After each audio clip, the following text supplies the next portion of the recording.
예비 건축주 공무원 여러분 안녕하십니까? 지안공무원학원에서 새롭게 건축 구조와 건축 시공을 수업하게 될 허재라고 합니다. 이렇게 여러분들을 만나 뵙게 돼서 무척 반갑습니다. 아마 이 영상을 보시는 대부분의 분들이 건축주 공무원이나 건축주 공기업을 준비하시는 분들일 텐데 이 영상을 통해서 제가 앞으로 진행하게 될 건축 구조에 대한 수업 방향과 커리큘럼에 대해서 소개해 드릴까 합니다. 본론으로 들어가기 앞서 이 자리가 여러분들과 저와 첫 대면이다 보니 제 소개를 간단히 하고 시작하도록 할게요. 저는 대학에서 건축공학을 전공하였습니다. 졸업한 후에는 여러분들과 같은 수험 생활을 겪은 뒤에 2013년도에 건축직 7급 공채로 공무원 생활을 시작하였습니다. 공무원 생활은 약 7년 정도 했고요. 이후에는 제가 건축 구조의 뜻을 좀 안고 건축 구조 기술사와 그리고 대학원 공부에 매진하였습니다. 건축 구조 기술사 공부를 짧지 않은 수험 기간 동안에 또 하게 된 건데요. 제가 이 필기 합격, 참고로 필기 합격만 해서 한 3년 정도 걸렸고 플러스 면접 준비 기간까지 하면 알파 기간에서 3년 이상의 시간을 건축 구조 기술사에 몰두를 한 건데 사실 이 기간에 공부만 했던 건 아니고 제가 이제 가정이 있는 몸이다 보니 이 기간에 육아도 하고 그다음에 대학원 공부 그리고 마지막 이제 기술사 공부까지 다 쉽지 않은 것들인데 동시에 좀 했던 때가 있습니다. 그래도 포기하지 않고 하루하루를 제 할 일을 그냥 묵묵히 하고 앞에 정진을 하다 보니 이 건축구조기술사 필기 합격률이 한 1, 2% 정도 되거든요. 쉽지 않은 시험인데 이 필기 합격이라는 결과를 얻어낼 수 있었고 지금은 면접의 결과를 기다리고 있습니다. 제가 이 말씀을 드린 이유는 여러분도 절대 포기하지 말라는 것입니다. 제가 공무원 공부를 했을 때 경험과 그리고 그때 당시에도 공무원 붐이 한창 불어서 그때 당시에는 주위에도 공무원 준비하시는 분들이 많았는데 그 간접적인 경험을 통해서 결론을 내린 게 이 공무원 시험이라는 것은 포기하지 않으면 되는 시험이다 라는 것입니다. 그러니까 절대 여러분들 포기하지 말고 하루하루를 그냥 묵묵히 정진하시기 바랍니다. 그러면은 언젠가 여러분의 빛이 날 때가 있을 것입니다. 제 이력을 이렇게 말씀을 드린 이유가 물론 제 소개도 있겠지만 제가 건축 구조나 건축 시공에 대해서 여러분들에게 가르칠 최소한의 자격과 자질은 된다 라는 부분을 좀 말씀을 드리고 싶어서고요. 이것뿐만 아니라 제가 여러분들과 같이 수험 생활을 다년간 했던 경험이 있기 때문에 어떤 지식 전달뿐만 아니라 공부를 하는 방법과 그리고 빠르게 합격에 도달할 수 있는 방법 이런 부분들도 동시에 전달을 드릴 수 있을 거라고 생각을 해요. 네, 그 부분도 충분히 도움을 드리겠습니다. 이렇게 해서 간단하게 제 소개를 마치고요. 이제 본론으로 들어가서 우리가 앞으로 열심히 공부해야 할 건축 구조에 대한 내용입니다. 일단 건축 구조는 공무원이든 공기업이든 건축 직렬로서 응시를 하기 위해서는 반드시 필수적으로 공부해야 되는 과목이죠. 근데 우리는 한번 수험 생활을 떠나서 이 공부를 떠나서 고민을 한번 해보자고요.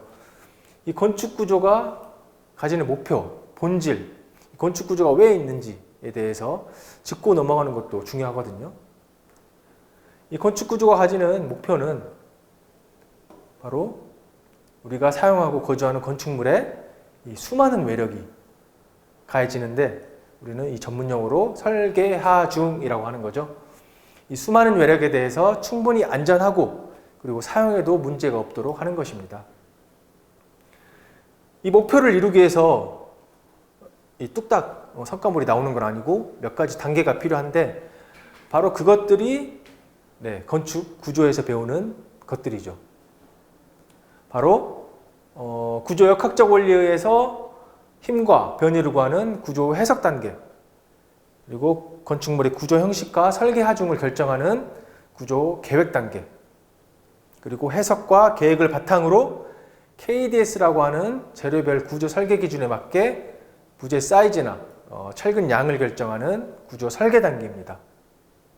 이게 저희가 건축 구조에서 배우는 전부라고 보시면 됩니다. 구조 해석, 구조 계획, 구조 설계. 특히 이제 공무원에서 주로 출제되고 또 중요하게 우리가 다뤄야 될 내용이 구조 해석 단계에서 필요했던 구조 역학이 될 것이고, 구조 설계 단계에서 필요했던 철근 콘크리트 구조, 그리고 강구조에 관련된 구조 설계 기준이 될 것입니다. 근데 문제는 뭐죠? 네, 이 건축 구조 너무 어렵죠. 네, 진짜 굉장히 어렵습니다. 제가 건축직 공무원도 준비를 해봤고, 그리고 구조 분야에서 최고봉이라고 할 수 있는 구조 기술사도 준비해본 입장에서 이 구조는 나름 재밌기도 하지만 저도 굉장히 어려웠던 부분입니다. 결코 쉽지 않은 분야이고, 이 건축 구조는 여러분들 수험 기간 내내 괴롭히는 과목일 수도 있겠는데요. 제 경험을 비추어서 왜 어려운지에 대해서 고민을 좀 해봤어요. 이거는 제 경험을 비추다 보니 아주 그냥 이유가 될 것입니다.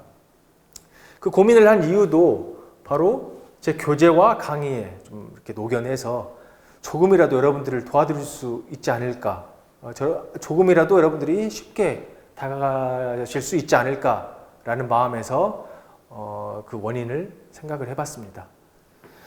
그럼 과연 그 이유는 뭘까요?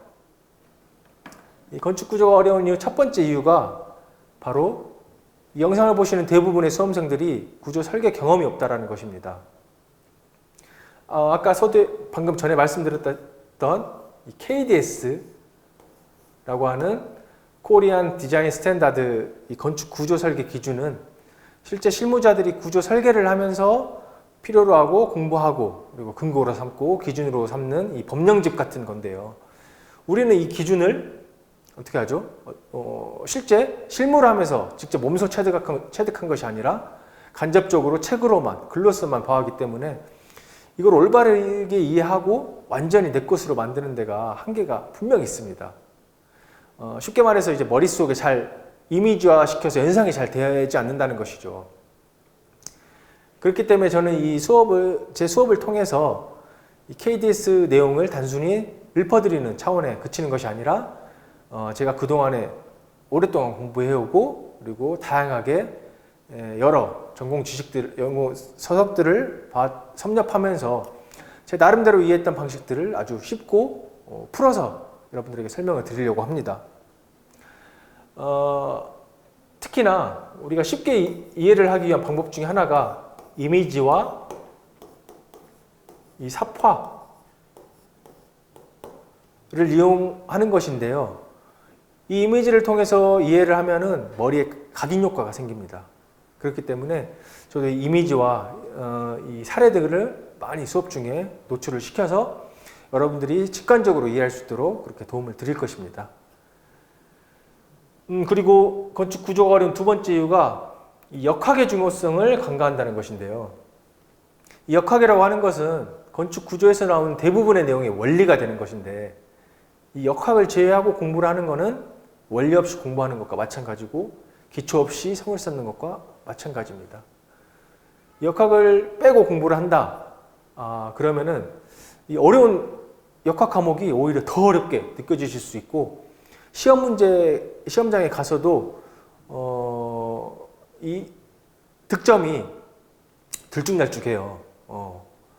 어려울 때는 아주 형편없이 되고, 좀 쉬워지면은 이제 평균 이상이 되고 해서 안정적인 득점이 어려워지고 그 시험에 따라서 제 점수가 좌지우지 많이 된다는 것이죠. 그리고 보통은 이제 원리를 알고 우리가 공부를 하면은 그 공부가 이해도 빠르고 또 흥미롭고 재밌어지잖아요. 그 부분들을 좀 알아주셨으면 좋겠어요.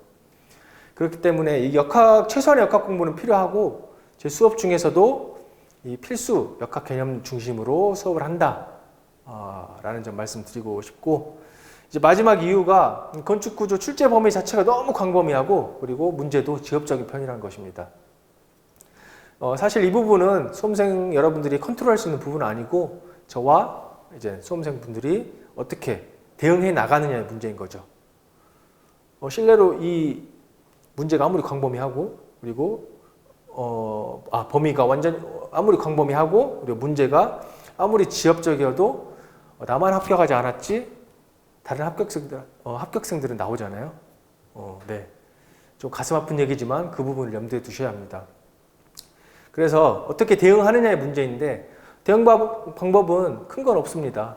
바로 이 방대한 양을 아주 깊지도 않고 그렇다고 또 얕지도 않은 적절하고 합리적인 범위를 설정하고 최대한 이해를 기반으로 학습하셔야 된다는 겁니다. 그래야만이 암기량을 최소화할 수가 있는 것이죠. 그리고 나서는 이제 엉덩이 힘으로 반복 숙달 하는 것 뿐입니다. 네. 사실 쉬운 얘기지만 또 어렵기도 하고 뭐 그런 거죠. 그래서 그 부분을 제가 또 같이 도와드리도록 하겠습니다. 그래서 저는 이 건축 구조가 어려운 이유에 초점을 맞추어서 수업을 진행을 하려고 합니다.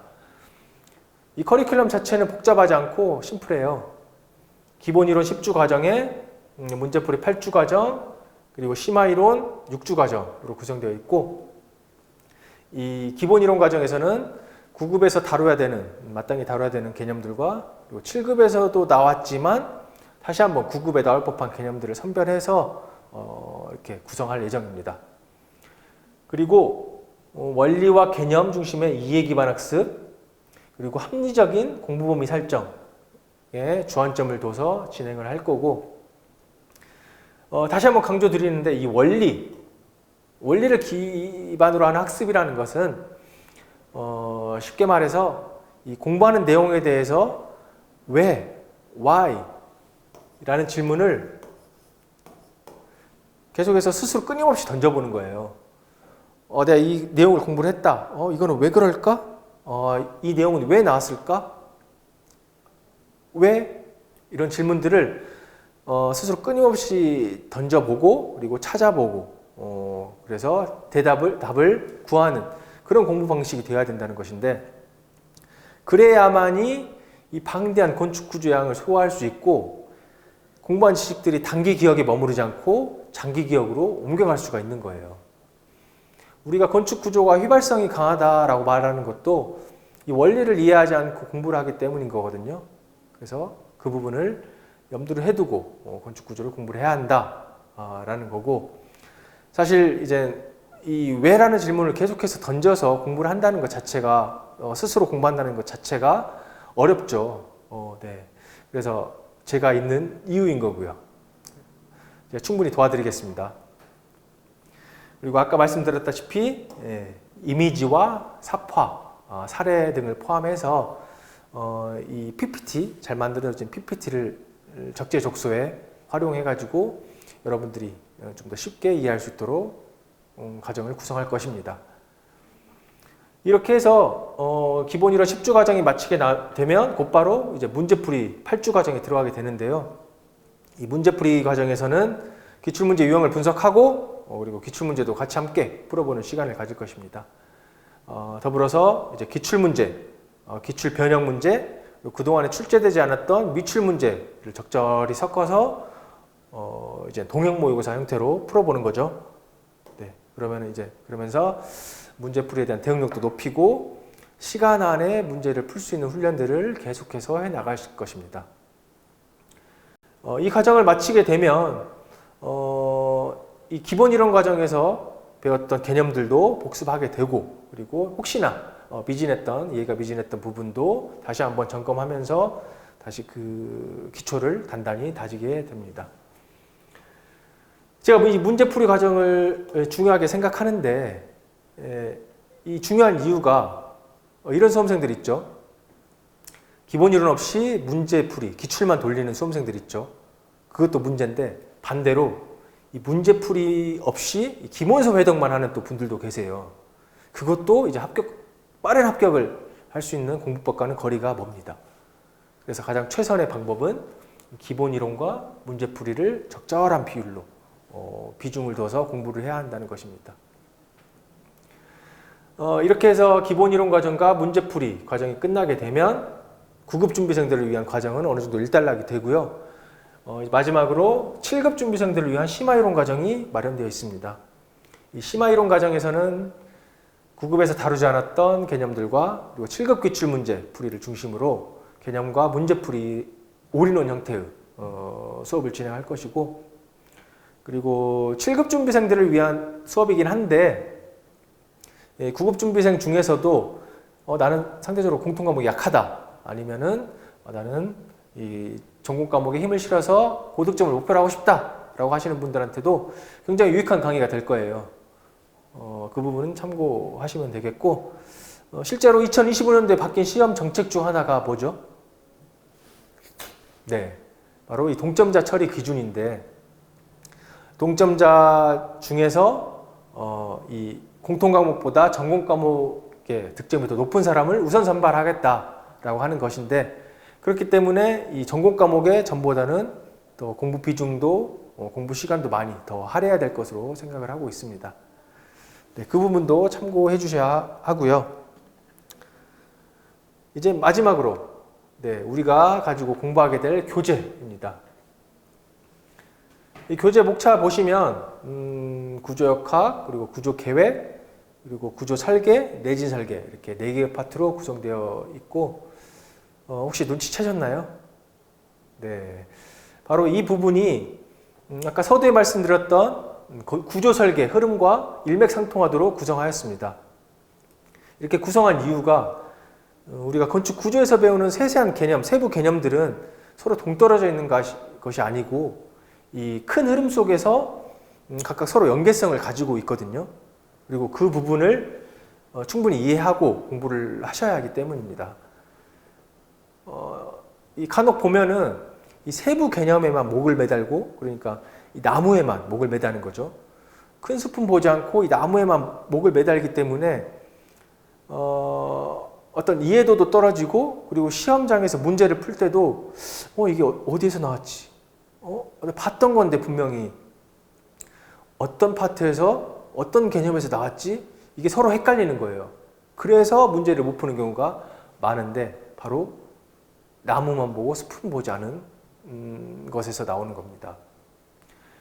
이 공부법을 바로 구조화 공부법이라고 하는 건데요. 이런 공부 방법론적인 것도 수업 중간중간에 많이 이렇게 소개를 해 드릴 예정이에요. 그리고 제 기본서 특징 중에 하나가 500페이지 내로 아주 단권화로 짧게 구성했습니다.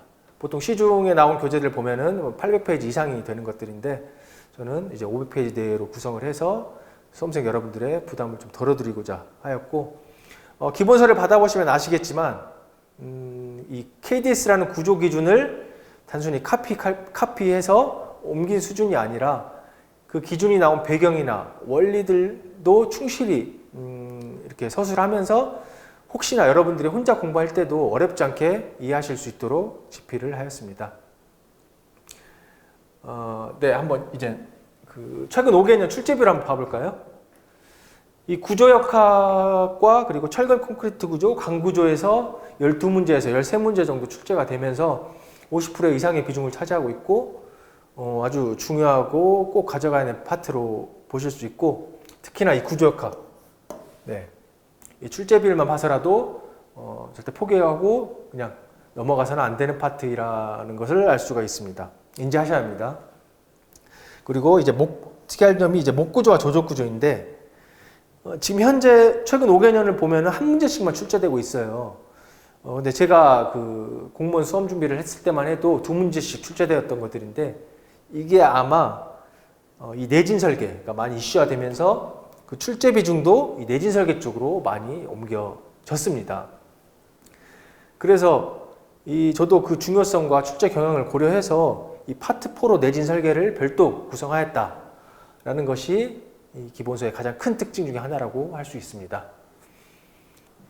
이렇게 해서 기본서 교재까지 소개를 마쳤고요.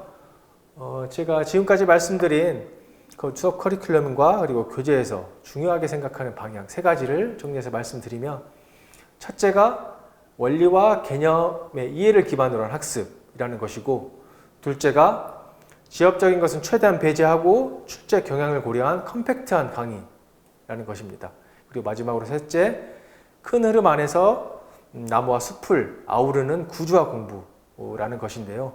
저는 이 세 가지를 제 수업의 핵심 요소로 삼고, 이 세 가지를 통해서 여러분들이 건축 구조에 대해서 어렵지 않게, 그리고 오히려